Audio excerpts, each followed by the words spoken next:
Bismillahirrahmanirrahim. Assalamualaikum warahmatullahi wabarakatuh. Perkenalkan, saya Siti Nur Aisyah dengan NIM 232020387023 dari Program Studi Bimbingan Konseling Islam. Video ini saya buat untuk memenuhi tugas mata kuliah konseling dan psikoterapi inovatif. Jadi yang pertama itu menjelaskan definisi dan konsep mindfulness. Jadi mindfulness berasal dari kata mindful yang berarti sadar penuh. Secara umum, mindfulness adalah kemampuan untuk menyadari apa yang sedang terjadi pada saat ini, baik itu dari pikiran, perasaan, dan juga sensasi tubuh dengan penerimaan tanpa penilaian. Menurut Kabat-Zinn 1994, mindfulness adalah kesadaran yang muncul dari memperhatikan dengan sengaja pada saat ini tanpa menghakimi. Dalam konteks Islam, konsep ini sejalan dengan tafakur yaitu merenung, khusyuk yaitu hadir sepenuhnya dalam ibadah, dan muraqabah yaitu sadar bahwa Allah selalu mengawasi kita. Jadi mindfulness bukan hanya sekedar latihan psikologis, tetapi juga penguatan kesadaran, spiritual, dan juga emosional. Selanjutnya, tahap mindfulness. Tahap yang pertama itu menyadari. Tahap awal ini adalah menyadari apa yang sedang terjadi pada saat ini. Contohnya, saya sedang merasa tegang atau saya merasa napas saya terlalu cepat. Tahap yang kedua itu menerima.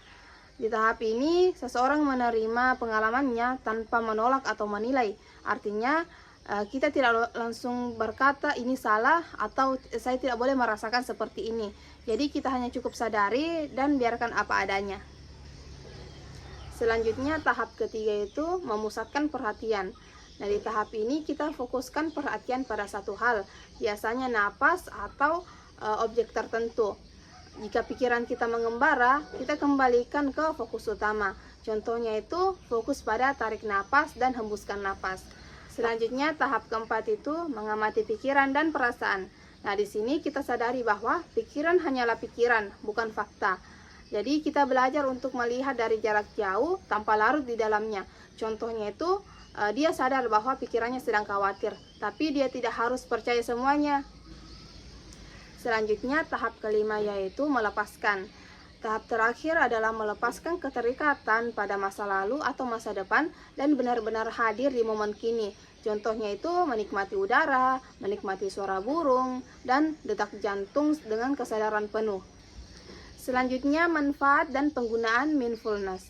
Mindfulness digunakan secara luas dalam konseling dan psikoterapi modern, seperti mindfulness based stress reduction. Tujuannya ini untuk mengurangi stres dan juga ketegangan. Ini biasanya diberikan kepada klien yang mengalami stres kronis. Yang kedua ada mindfulness based cognitive therapy. Tujuannya ini untuk mengubah pola pikir negatif dan juga mencegah depresi kambuh. Ini biasanya diberikan kepada klien yang mengalami depresi dan juga kecemasan. Yang ketiga ada stop teknik. Tujuannya untuk menenangkan pikiran dan emosi di saat-saat sulit. Dan yang terakhir ada mindfulness caring. Tujuannya untuk meningkatkan kasih sayang dan penerimaan kepada diri sendiri. Duduklah dengan posisi nyaman, pejamkan mata, tarik napas perlahan melalui hidung, tahan, dan hembuskan perlahan melalui mulut. Sekali lagi, rasakan udara yang masuk dan hembuskan. Rasakan udara yang keluar. Saat pikiran melayang, sadari tanpa menilai, lalu kembalikan perhatian ke nafas. Sekali lagi, tarik nafas, tahan, dan hembuskan perlahan melalui mulut. Sekali lagi, tarik nafas, tahan, dan hembuskan melalui mulut dengan perlahan.